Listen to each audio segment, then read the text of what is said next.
Aquí está mi lámpara, está encendida.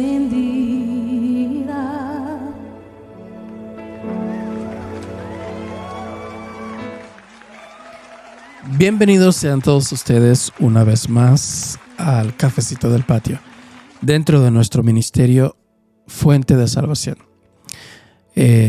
Agradecido de estar aquí delante de ustedes y que por supuesto más agradecido aún de nuestro Dios Todopoderoso que me permite estar de aquí delante de ustedes para hablar sobre los temas bíblicos que en muchos de los casos hay personas que, por decirlo así, les ha faltado una piececita en su vida para poder entender más fácilmente lo que es la palabra de Dios, y más que nada, por supuesto, que todo sirva para la honra de su propósito. Miren, hoy vamos a hablar acerca de, como dice aquí, términos y condiciones para servir a Dios. Usted dirá, ¿cómo así? Términos y condiciones para servir a Dios. O sea, ¿se necesita condición para uno poder servir a Dios? Sí. Nosotros, por decirlo así, lo que hemos llegado hasta aquí, hasta el evangelio que hoy, en el 2025, el año 2025, note el énfasis que vamos a dar a esto. El año 2025, o sea, hace 2025 años fue el nacimiento de Jesucristo. Desde el nacimiento de Jesucristo se corre un calendario que indica el tiempo en que Jesús nació. O sea, dentro del año 2025 después de su nacimiento. Y quiero recalcar más que nada que mucho del evangelio que nosotros hemos recibido, lo recibimos de personas que en muchos sentidos no tenían la capacidad educativa ni la educación seglar. No fueron personas universitarias, no fueron médicos, no fueron abogados. Fueron personas más bien, primero, segundo, quizás en algunos casos cuarto o quinto grado de primaria. Pero con todo, de no tener la capacidad educativa, por decirlo así, para hablar delante de Dios y de las cosas de Dios, tenían un fulgor, tenían un empeño, un deseo, un amor. Sin embargo, el énfasis que nosotros le damos a este ministerio sí indica que para usted poder tener una muy buena relación con Dios, usted debe ser una persona educada. Y usted me dirá, ¿cómo así, hermano? Para yo poder creer o acercarme a Dios, ¿tengo que ser una persona educada? Sí. ¿Por qué? Porque analice este punto. Si Dios no fuera una persona letrada y educada, no hubiese mandado a escribir un libro, la Biblia. Que el término Biblia significa biblioteca, o sea, muchos libros. O sea, un libro, 2 libros, 3 libros, lo va sumando y hasta que acumula una cantidad de libros, y ese término de la acumulación de libros se le llama Biblia o biblioteca. Pero volvemos al punto. Dios es una persona muy educada, muy organizada y como énfasis de mucho orden. ¿Por qué? Porque vuelvo y digo, si no fuese una persona educada, no hubiese mandado a comunicar las cosas a través de un libro, salvarlas, conservarlas, para que las personas puedan leerlas y a la misma vez educarse y a la misma vez poder entender, ¿verdad? Hubieron ocasiones, como en el caso de Éxodo, que eso nosotros lo sabemos, él mismo escribió con su dedo lo que son los mandamientos. Luego, posterior a los mandamientos, si usted tiene el chance y la oportunidad, lea los demás versículos o capítulos de eso, donde forma una estructura social, lo que vendría siendo como una constitución de justicia para todos los hijos de Israel. Las cosas van a ser así, asá, acá. Y eso es lo que queremos más que nada dar a entender para poder entender términos y condiciones para servir a Dios. Desde el principio de la Biblia se ve que Dios se comunicó con la humanidad. Eso es lo que vamos más que nada a enfatizar en nuestro ministerio. Cómo la lógica encierra la verdad. ¿Por qué? ¿Por qué lo digo? Mire, un aspecto dentro del ministerio, en mi ministerio, yo me topé con una persona. Déjeme y le explico la historia. Estamos hablando acerca de Dios. Y esa persona me dice, yo no sabía que Dios tiene corazón. Y yo, sí, Dios tiene corazón. Dios es una persona real. Así como estamos tú y yo hablando. O sea, Dios tiene corazón. Pero a mí nadie me dijo eso. Y yo, ok, lo dice en la Biblia. Y yo, sí, pero nadie me enseñó que Dios tenía. Yo pensaba que Dios era como una masa así, corporal, física, qué sé yo, algo abstracto. Y yo, no. La Biblia especifica que nosotros somos creados a imagen y semejanza. O sea, tenemos ciertos rasgos de condiciones que son igual a Dios. ¿Y dónde dice eso en la Biblia, que Dios tiene corazón? En el libro de Génesis, en el capítulo 6, versículo 6. Vamos a leerlo para que ustedes mismos lo comprueben. Y dice, y se arrepintió Jehová Dios de haber hecho al hombre en la tierra, y le dolió en su corazón. Génesis capítulo 6, versículo 6. Pero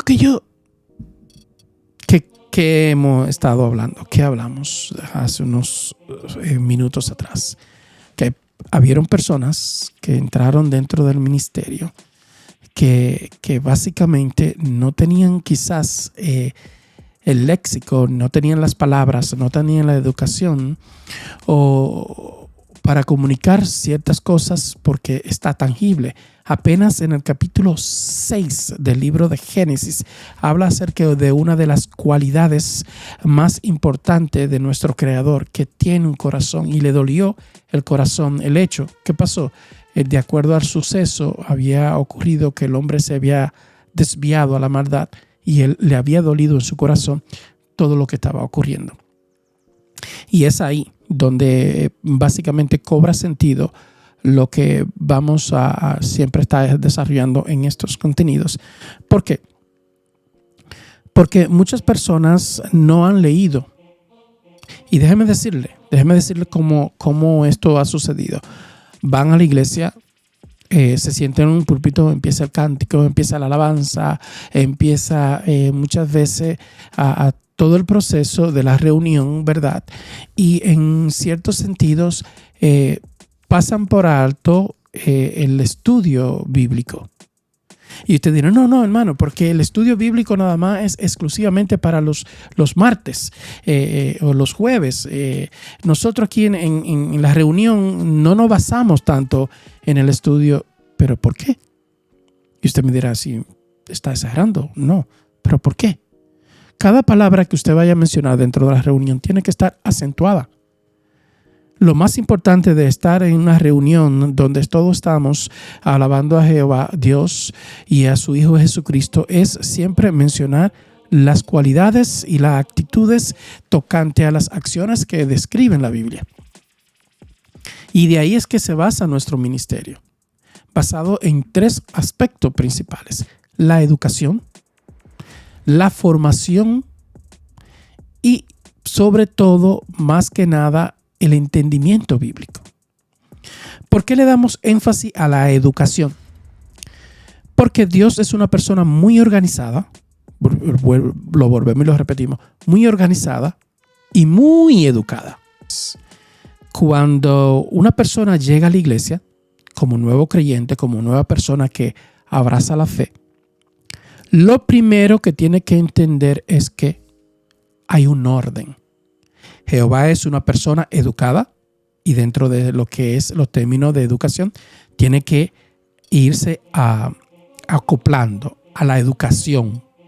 De hecho, Jesucristo mandó a los discípulos a predicar el evangelio.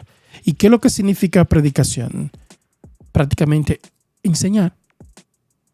Vayan y prediquen las buenas nuevas del reino de Dios por toda la tierra. Vayan, enseñen. El que enseña es un profesor, ¿verdad? Y el que recibe la enseñanza es un alumno, un estudiante. Y todos somos estudiantes dentro de la iglesia. Todos somos estudiantes, porque aún hay cosas que la mayoría de las personas no la han podido masticar, no la han podido entender, no la han podido asumir y comprender que hay ciertas cosas que no la tienen, como mencionamos en el principio. Le falta esa piececita que le ayuda a desarrollar el completo entendimiento de la relación que se necesita con Dios. ¿Y por qué es tan importante la educación? En todos los ámbitos. ¿Por qué? Porque una persona que está bien capacitada o educada puede llegar a tener una mejor educación, o sea, una mejor relación con Jehová Dios. Si usted entiende, usted actúa de acuerdo a la educación que tiene. Y si ya entiende, es mucho más fácil aplicarlo en su vida. Vuelvo y repito. La educación espiritual ayuda a la persona a tener una mejor relación con Jehová Dios. Después que usted tiene una mejor relación con Jehová Dios, basado en la educación y el entendimiento, se le hace mucho más fácil aplicar en su vida los principios y las enseñanzas de las leyes de Jehová. Eso es sencillo. Eso es una fórmula. Educación, relación y aplicación de las leyes de Dios. Pero cuando usted llega muchas veces a convertirse al cristianismo, a aprender de todos estos detalles, vemos que muchas personas se sienten un poco restringidas, ¿no? Como que no me quiero involucrar directamente. Claro, obviamente, eso es una reacción, porque usted llega y primero es que tiene que aprender para poder entender o formarlo. Y dentro de esa formación hay algo que queremos enfatizarle, que es algo primordial. Usted estar en la iglesia por primera vez no es que usted ya se va a brincar para arriba y empezar a subirse al púlpito y hablar y a bautizarse. No. Eso toma un proceso. Primero tiene que básicamente prepararse. Y en esta preparación usted tiene que entender más que nada, y mire que se lo digo de forma seria, usted tiene que entender que Dios no es un Dios invasivo. No. Nada se impone. Nada se impone porque la Biblia primero, más que nada, enseña la muestra de educación. Y para desarrollar ese punto vamos a mencionar 2 milagros de lo que Jesús realizó. El primero está en el libro de Juan, en el capítulo 5, en los versículos 1 al 9. Y en esta parte vamos a hablar acerca de consenso. ¿Qué es el consenso? ¿Qué es consensuar? Consensuar es cuando 2 o 3 más personas de común acuerdo toman una decisión. Sencillo. Es adoptar una decisión de común acuerdo. Pero cuando una de esas personas no está de acuerdo y la otra aún así transgrede, se llama violación. Y en los términos bíblicos también existe esa situación. Y usted me dirá, ¿cómo así, hermano? Espérese.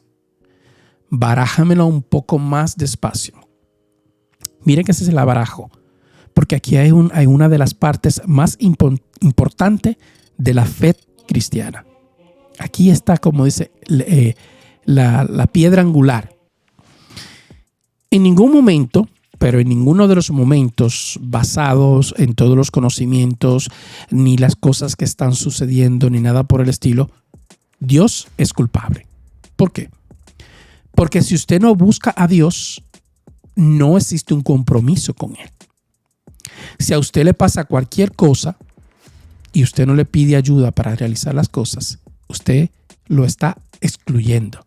Ahora usted dice, me voy para la capital. Déjame dar este viaje para el negocio. Señor, Señor mío, acompáñame, protégeme de camino. Ya usted lo está involucrando. De modo que usted puede, ahí entendió, ¿verdad? Eso se entiende, eso no tengo que definirlo mucho. Porque usted pide una colaboración, una asistencia, a pesar de que usted sea un cristiano activo. Siempre cada paso que vaya a tomar no excluya. Vamos a desarrollar un ejemplo donde Jesús en una ocasión preguntó. Escucha, Jesús dentro de uno de los milagros, antes de realizarlo, preguntó, ¿quieres ser sano? Obviamente, la persona que vamos a mencionar en el desarrollo lógico diría, por supuesto que quiero ser sano. Ok, pues déjame sanarte. Dios no viene y agarra, papá, y te sana a ti, te arregla acá, y te debarata a ti. No. Existe una educación, que es lo que más enfatizamos en este ministerio. Es una educación. Él le preguntó, ¿me permite? Sí, pues está bien, pues déjame hacerlo. En esos términos. Y el ejemplo de esto, de lo que mencionamos, está en el pasaje de Juan, en el capítulo 5, versículo 1 al 9. Versículo 1. Después de estas cosas, había una fiesta de los judíos, y subió Jesús a Jerusalén. Y ahí, en Jerusalén, cerca de las puertas de las ovejas, un estanque llamado en hebreo Bethesda, el cual tenía 5 pórticos. En esto yacía una multitud de enfermos, ciegos, cojos, paralíticos, que esperaban el movimiento del agua. Porque un ángel descendía de tiempo en tiempo al estanque y agitaba el agua. Y el que primero descendía al estanque después del movimiento del agua quedaba sano de cualquier enfermedad que tuviese. Y había allí un hombre que yacía 38 años que estaba enfermo. Cuando Jesús lo vio acostado y supo que llevaba ya mucho tiempo así, le dijo, ¿quieres ser sano? Señor, le respondió el enfermo, no tengo quien me meta en el estanque cuando se agita el agua. Y entre tanto que yo voy, otros descienden antes que yo. Jesús le dijo, levántate, toma tu lecho y anda. Y al instante aquel hombre fue sanado, y tomó su lecho y anduvo. Y era día de reposo aquel día. Aquí está la pregunta que Jesús le hizo al paralítico. ¿Quieres ser sano? Y él le dijo, Señor, pero lo que pasa es que cuando yo voy y que... Ok, o sea, no le dijo directamente sí, sino mira las circunstancias por las que yo no he podido. Claro que sí, que necesito. Bueno, pues toma tu camilla. Inmediatamente se paró y se fue sano. Dice al final que era día de reposo. Más adelante volveremos a analizar ese punto. Pero mira lo que queremos enfatizar aquí. Jesús le preguntó, ¿tú quieres ser sano? Y le dijo, sí, porque mira, cada vez que yo trato de correr para ser sano, otros se adelantan hacia mí. O sea, le está dando una respuesta indirecta, que por supuesto, claro que sí. Por eso estoy aquí. Si no estuviera aquí, si no quisiera ser sano, no estuviera aquí. Yo corro, pero por más que llegue no puedo. Jesús entendió. Escuche, Jesús entendió. Claro, por supuesto. Mira, porque yo trato, o sea, le está dando un sí, como muchas veces hacemos nosotros los seres humanos, que respondemos una pregunta con otra explicación. No contestamos la pregunta sí o no. Algunas veces necesitamos enfatizar en eso, pero eso va a ser otra parte del desarrollo, porque Jesús dijo en una ocasión que su sí sea sí y su no sea no. Pero en esta ocasión, Él asumió, Él entendió, por supuesto, porque yo trato, pero cuando no puedo, cuando no llego, viene otro y se me mete delante. Pero el énfasis que queremos, para no desviarnos mucho del punto aquí, es que Jesús le preguntó, educadamente le preguntó, ¿tú quieres? Pero en otra ocasión dijimos que íbamos a mencionar 2 ejemplos tocante a este punto. Y el segundo está, y escuche hasta un poco más interesante acerca de entender que Dios no es un Dios invasivo. Este se encuentra en el libro de Lucas, en el capítulo de Lucas, en el versículo 5, en los versos 12 al 16.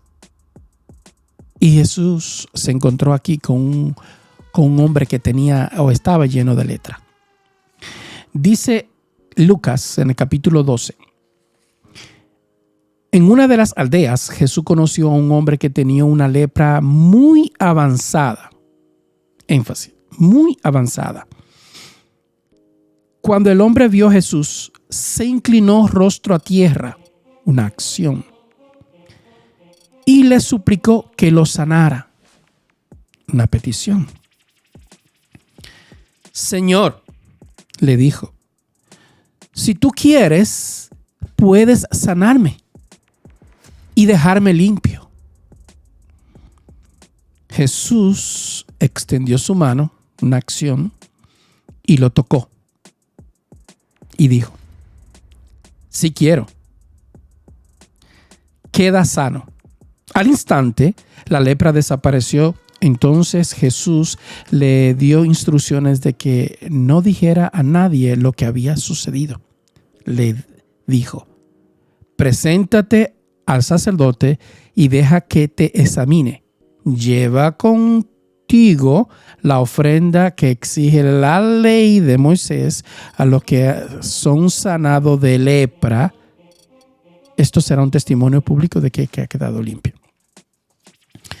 Escuche la acción, muy diferente a la anterior, donde Jesús le preguntó al leproso, ¿quieres ser sano? En este caso, la acción no es invasiva, completamente, porque aquí la persona viene y le dice, Señor, si tú quieres. Yo, claro que sí, yo quiero. Y esa misma palabra es la que existe en todo el sentido del evangelio. La persona tiene que aceptar los términos y las condiciones de servir. ¿Y por qué términos y condiciones? ¿Por qué usamos ese título? Es bien moderno utilizar ese término para poder comprender, por ejemplo, ya cuando usted compra un carro, cuando ya usted alquila un apartamento, cuando usted compra un teléfono, cuando baja una aplicación, existen términos y condiciones en los cuales usted lo acepta. De no lo contrario aceptarlo, pues no hay ningún tipo de compromiso. Y en el mismo caso existe la palabra de Dios y tiene esos mismos términos. Señor, si tú quieres, me puedes sanar. Y yo, claro, Jesús le dijo, sí, yo quiero. Y le respondió, claro que sí. Yo estoy aquí para eso, podríamos decirlo así, abundando un poco más sobre sus palabras. Sí, yo quiero. Entonces, llegar al ministerio, llegar a aprender la Biblia, usted convertirse en un nuevo creyente de Dios, le ayuda mucho a entender que lo basado en la Biblia está todo dentro de la educación bíblica. Dios no es un Dios invasivo. Él permite cosas a ciertas personas que le sucedan, pero en uno de los casos, si usted pide ayuda, no le ocurre. Si usted pide ayuda o colaboración de Dios para que le ayude a entender la Biblia, usted lo va a entender más fácil. Porque de una manera u otra, en todos los términos, La educación vendría siendo la piedra angular del conocimiento. Porque para finalizar, como dice el libro de Juan, capítulo 17, versículo 3, esto significa vida eterna. ¿Qué cosa? Que estén aprendiendo conocimiento de ti, el único Dios verdadero, y de aquel a quien tú enviaste, Jesucristo. Aprender conocimiento que lleva a vida eterna. Los procesos. ¿Qué ayuda el conocimiento? El conocimiento ayuda, como dijimos, a tener una mejor relación con Dios en todo su sentido y se le hace mucho más fácil aplicarlo. Pero van en esos 3 pasos: educación, conocimiento y aplicación de la palabra de Dios. Con ese versículo nos despedimos hasta una próxima ocasión. Chao. Aquí está mi lámpara, está encendida.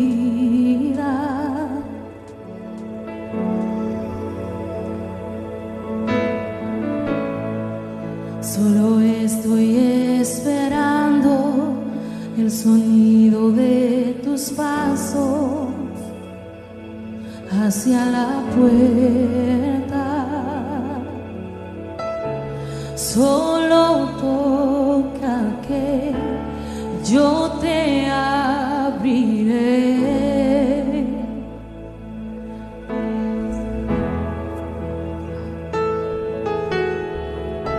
Solo toca que yo te abriré. Jesús,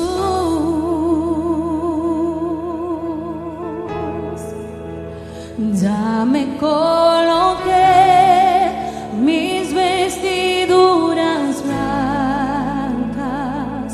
Estoy listo aquí esperándote. Ven a reinar, Maranatha,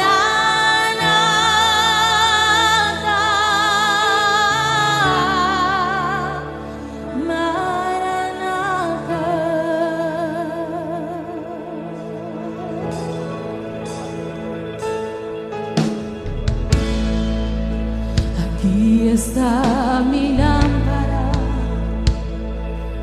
está encendida. Aleluya. Solo estoy esperando el sonido de tus pasos hacia la puerta. Solo toca, solo